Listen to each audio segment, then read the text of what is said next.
আসসালামু আলাইকুম ওয়া রাহমাতুল্লাহি ওয়া বারাকাতুহু। সম্মানিত দেশবাসী, আমি cancer specialist doctor SM. Sarwar. আপনারা জানেন যে সারা ওয়ার্ল্ডে ডাক্তাররা বলেন ক্যান্সার হলে আনসার নেই। ক্যান্সার হলে আমরা সাময়িকভাবে চিকিৎসা দিয়ে থাকি, একসময় ক্যান্সারের মৃত্যু হয়, এটাই মেনে নিতে হয়। বিশেষ করে allopathic, homeopathic, Unani, Ayurvedic, herbal সব ডাক্তাররাই একমত যে ক্যান্সার মানে মরণবিধি। এমনকি আমাদের চিকিৎসা বৈজ্ঞানিক যিনি মহামান্য হেনিম্যান এবং ইবনে সিনা, তাদের বক্তব্য যে আমরা ক্যান্সার সম্পর্কে সফল হতে পারিনি, আরো গবেষণা চালাইতে হবে। এমত অবস্থায় আল্লাহর অশেষ রহমতে আমি ক্যান্সার গবেষক ডাক্তার এস.এম. সারওয়ার বললি যে ক্যান্সার হলে আনসার নেই, সেই কথার কোনো ভিত্তি নেই। ক্যান্সার সম্পূর্ণরূপে সুস্থ হয়। বিশেষ করে আপনারা ক্যান্সার গবেষক অধ্যক্ষ ডাক্তার এস.এম. সারওয়ার ইউটিউবে সার্চ করলে আপনারা কয়েক হাজার ক্যান্সার রোগীর সুস্থতার প্রমাণ পাবেন। বিশেষ করে আজকেও একজন ক্যান্সার রোগীকে আপনাদের সামনে পরিচয় করে দিচ্ছি। উনি সেই মরণ ব্যাধি থেকে সুস্থ হয়েছেন আজ থেকে আরো 2 বছর পূর্বে। বিশেষ করে কিভাবে অসুস্থ হয়েছিলেন, কিভাবে সুস্থ হলেন, কোথায় কোথায় চিকিৎসা করলেন এবং কিভাবে সুস্থ হয়েছেন আমরা তার নিজের মুখে শুনবো। আপনার নাম? নাজমা আক্তার। আপনার স্বামীর নাম? নজরুল ইসলাম। আপনার গ্রামের বাড়ি? ভোলা। আপনার ভোলার মূল গ্রামের নামটা কি? চরবেশন। Post office? আঞ্জুরহাট। থানা? শশীভূষণ। জেলা হলো ভোলা। আচ্ছা, আপনি প্রথম ডাক্তারের কাছে কেন গেছিলেন এবং কিভাবে টেস্ট করে কি অবস্থায় আসছেন এবং কোথায় কোথায় চিকিৎসা করছেন, কিভাবে সুস্থ হয়েছেন? আমি প্রথম ডাক্তারের কাছে গেছি, পিজিতে গেছিলাম। তখন জরায়ু টেস্ট করার জন্য গেছি। তখন ব্রেস্টের ডাক্তারও দেখাইলাম।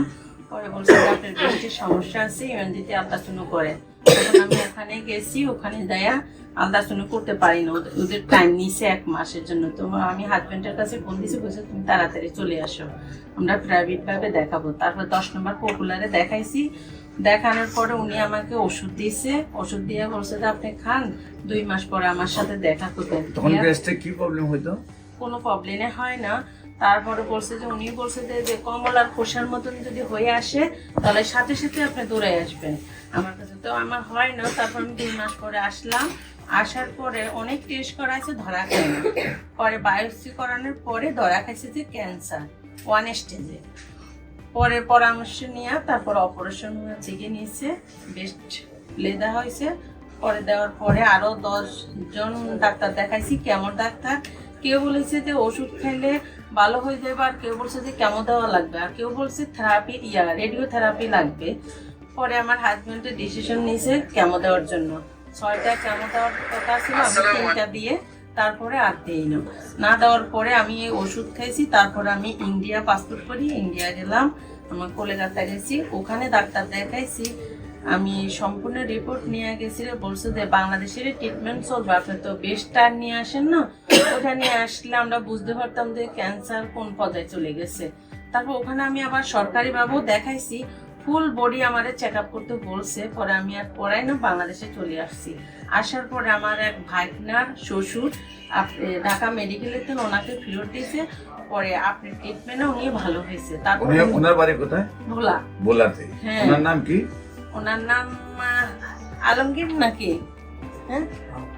হ্যাঁ আলমগীর, মাকসুদ ভাই চিনে। তখন উনি আমাকে এখানে ঠিকানা দিছে।